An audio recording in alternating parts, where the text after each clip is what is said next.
to Section 1. Section 1. You will hear a telephone conversation between a man and a woman discussing a hotel reservation.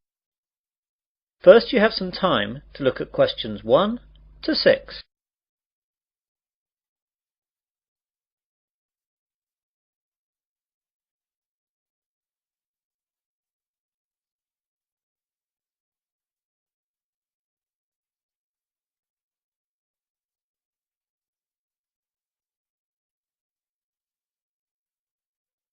You will see that there is an example. This time only, the conversation relating to this will be played first. Sunrise Hotel. Good morning. Barbara speaking. Hello, my name is John Griffin.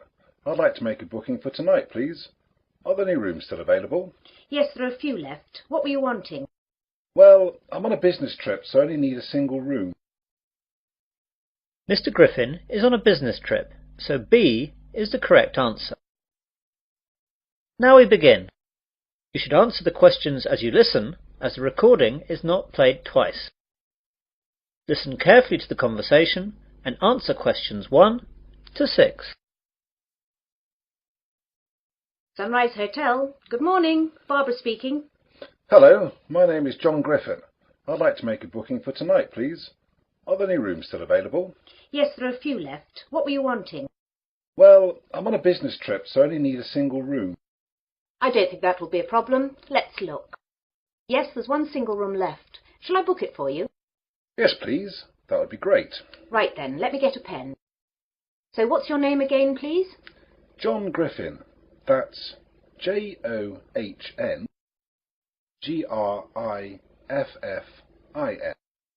OK, I've got that down. Wait a minute. You've been here before, haven't you? Yes, that's right. I stayed with you twice before. Well, we should have your details already. Let's look at the cards. Here we are. So, John Griffin from Sydney, right? Yes, that's right. So tell me if I'm wrong. John Griffin, passport number 876374889, age 30. Yes, that's right. So it's a single room for 2 nights. Is your credit card number the same to confirm the booking? Yes, it's the same. But I want you to forward the bill to my company again, if that's okay. Oh yes, Mr. Griffin, that's no problem at all. Your company have always settled very promptly in the past.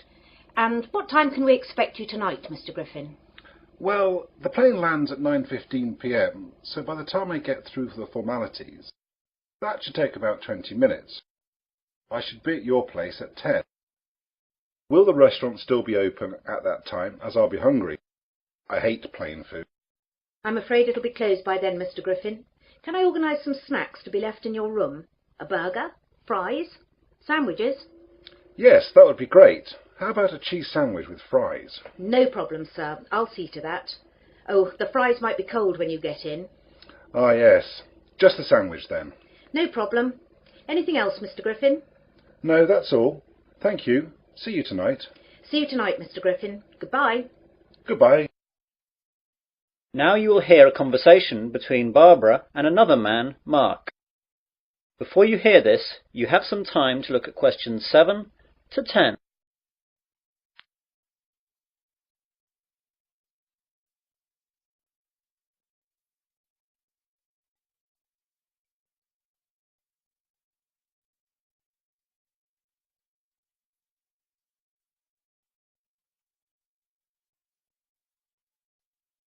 Now listen carefully and answer questions 7 to 10.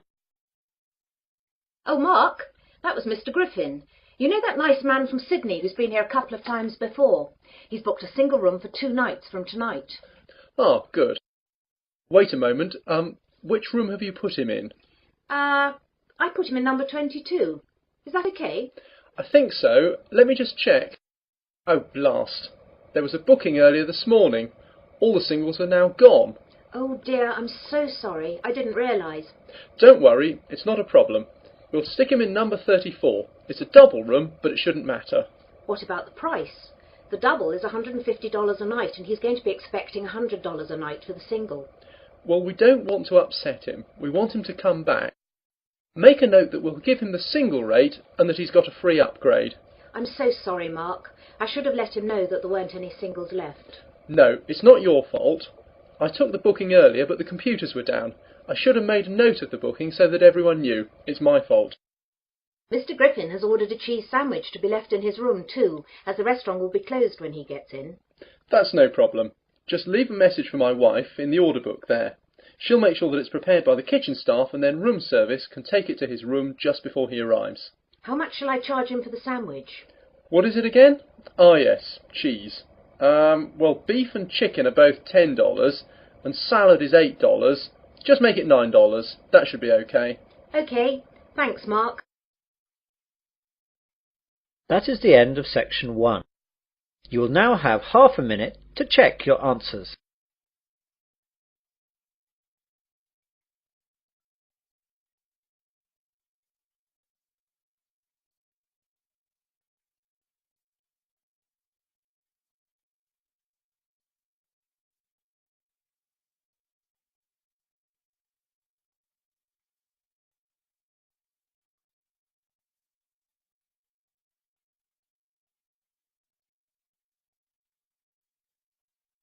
Now turn to section 2.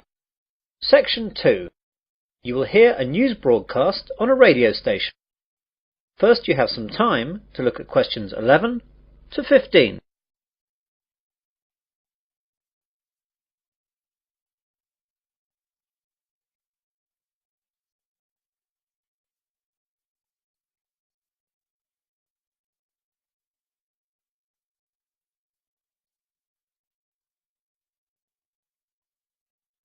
Now listen carefully to the news broadcast and answer questions 11 to 15. Good morning and welcome to 2RC, your local radio news service for the Wesley area. And here are your headlines for this morning. More news from the police into the jewellery robbery that occurred last Tuesday in the centre of town. Comtech, the local computer hardware manufacturer, has announced that it must cut 40 jobs. New routes open up at the Wesley International Airport. Plans for the redevelopment of the Oakley Woods have been shelved. A local cricket team make it to the regional finals. And get set for a heat wave. First of all, police have released 2 descriptions for the 2 men wanted in connection with the robbery at the local jewellery store Nichols in the centre of town last Tuesday. At 9 a.m, just when the store was opening, 2 men burst through the door and demanded bags to be filled up with jewellery. Although the 2 men were armed with baseball bats, the shopkeepers bravely attacked them and beat them off. Although the 2 men had motorcycle helmets on, these were knocked off during the scuffle, and the shopkeepers were able to get a good look at them. The first man is said to be about 6 foot in height, slight build, dark hair and a small moustache. He was wearing blue jeans, a white t-shirt and a black leather jacket. The second man is much shorter, around 5'8", with a fat build and red hair and clean shaven.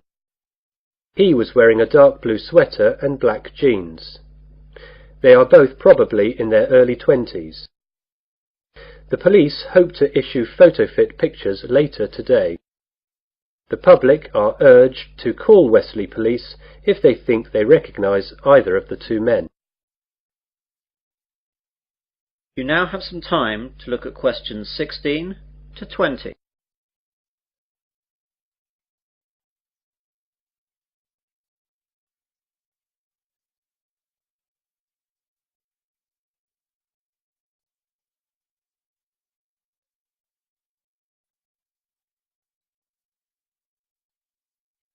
Now listen to the rest of the news broadcast and answer questions 16 to 20.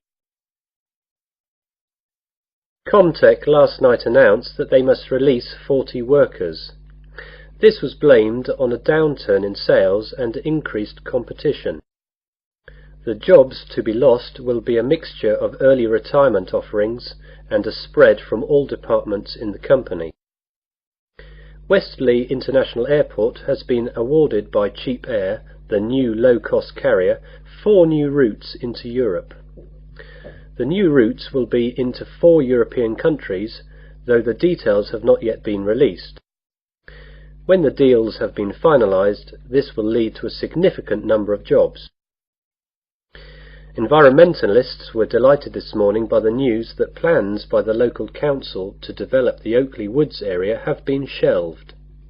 The woods were to have been developed into a shopping area, but opposition from local residents and local environmental groups has led to a turnaround by the local council, and they will now look for an alternative site. Westley Green, a local pressure group, says they are ecstatic that the council has bowed to the wishes of people in the area. Mr. George Finchley, Mayor of Westley, made the announcement and said that the committee responsible took all available information into account before taking the decision, and he hopes that Westley residents are happy that the local council are sensitive to their wishes when making decisions. East Moors CC, a local league cricket club, has made it to the finals of the Sunday League knockout cricket competition. They will play the final at home on Sunday 30th of August against Newbury CC. Go along and support if you're around that day, as you'll be assured a great Sunday afternoon sport.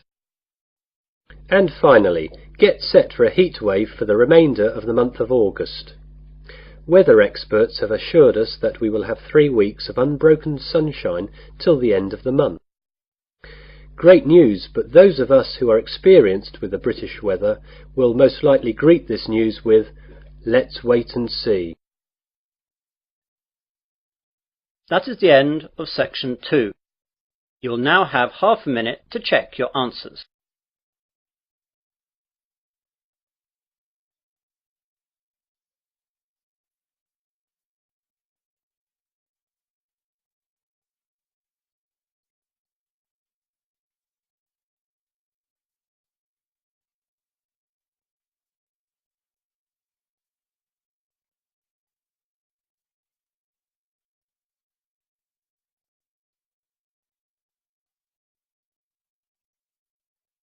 Now turn to section 3.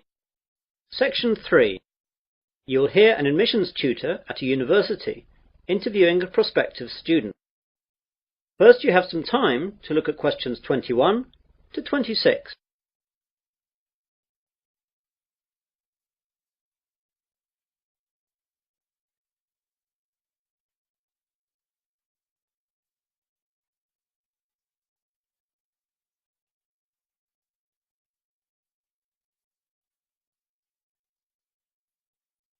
Now listen carefully and answer questions 21 to 26.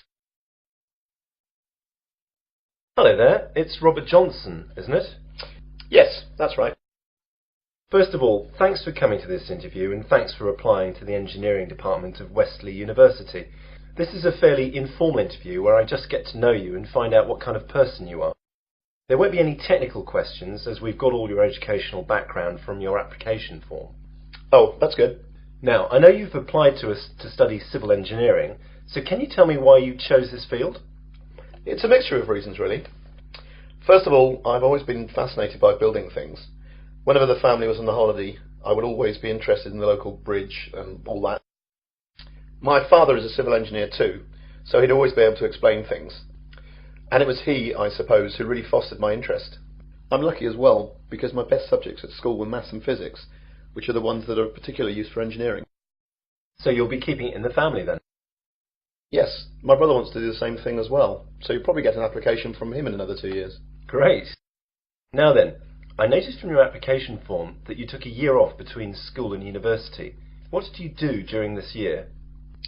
Well, I'd like to say I got plenty of work experience, but what I did was travel. I went to Australia for the year and spent the time travelling and working all around the country. At the end, I went to New Zealand and travelled around there for a couple of months. What kind of work did you do out there? It was fairly menial stuff. I delivered furniture, worked in a pub, worked in a hotel, and worked on a building site for a couple of months too. Working on a building site must have been good experience for engineering. I suppose so. I mean, it was interesting to see the brass tack side of things, and a good engineer has to get his hands dirty, my father says. He's absolutely right as well. Now, why did you choose Westley University to study civil engineering? Well, first of all, I know that the department has a very good reputation in this field. and before applying, I checked out the stats and saw the percentage of graduates going straight into industry was very good. Yes, we're very proud of that. I'm also very interested in mountaineering, and your campus here in the Midlands is within reasonable distance of Snowdonia, so I'll be able to go hiking at weekends when work allows. That's good. It's very important for students to have interests outside of their studies. It helps deal with the stress. I also play a lot of football, and the university runs quite a few teams in the local leagues, so I'd like to get into that. You now have some time to look at questions 27 to 30.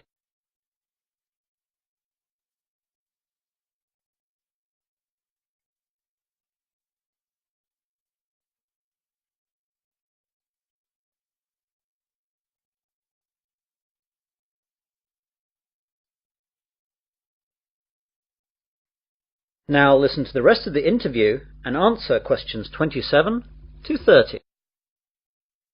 Is there anything you'd like to ask me about the course? Yes, the information in the prospectus wasn't very clear about assessment. How will I be assessed over the 4 years of the course? Well, as it's a sandwich course, you'll be working in industry for the 3rd year, and there won't be any exams for that year. In the 1st year, you'll have exams at the end of May. You'll probably have 5 papers to sit then. The 2nd year is identical to the 1st year. You have to pass the exams in these years, but they won't actually be part of your degree. In the 4th year, you'll have to write a dissertation of a minimum of 15,000 words, and most people use their time in the 3rd year, when they're working, to use as a basis for their dissertation. So the 3rd year can be spent doing the hard work for the dissertation, leaving the 4th year to polish it, and study for your finals. What will I have to do for the final? There will be 8 papers in all during June, and these will be based on work done throughout the entire course. It's hard and a stressful time, but students usually cope with it. Anything else? Yes, I'd like to ask. That is the end of section 3. You will now have half a minute to check your answers.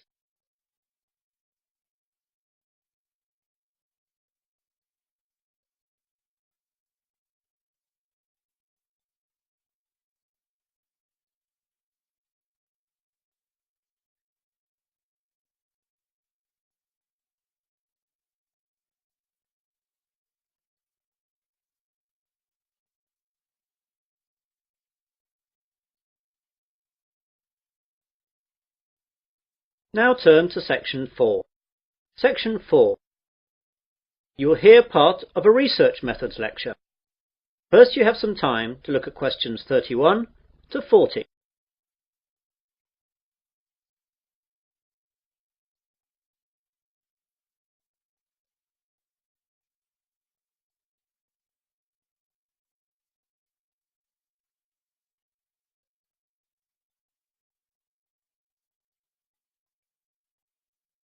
Now listen carefully and answer questions 31 to 40. Good afternoon, ladies and gentlemen.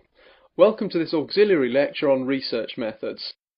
This lecture is not aimed specifically at one particular course, but is a general lecture that will be relevant to any student who must conduct research into a topic for his or her course. For most of you, this will be the research that you need to do in order to write your dissertation and theses. It has been said that first world societies are no longer industrial societies, but information societies.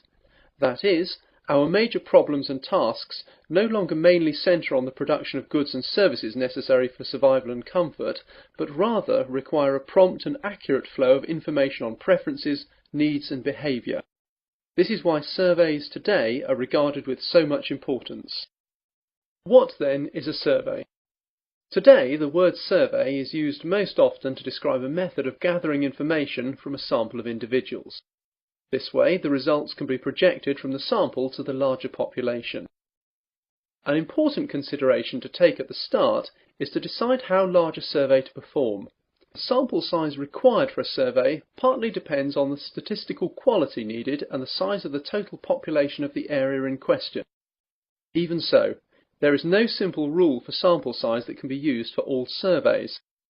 Analysts, though, often find that a moderate sample size is sufficient statistically and operationally.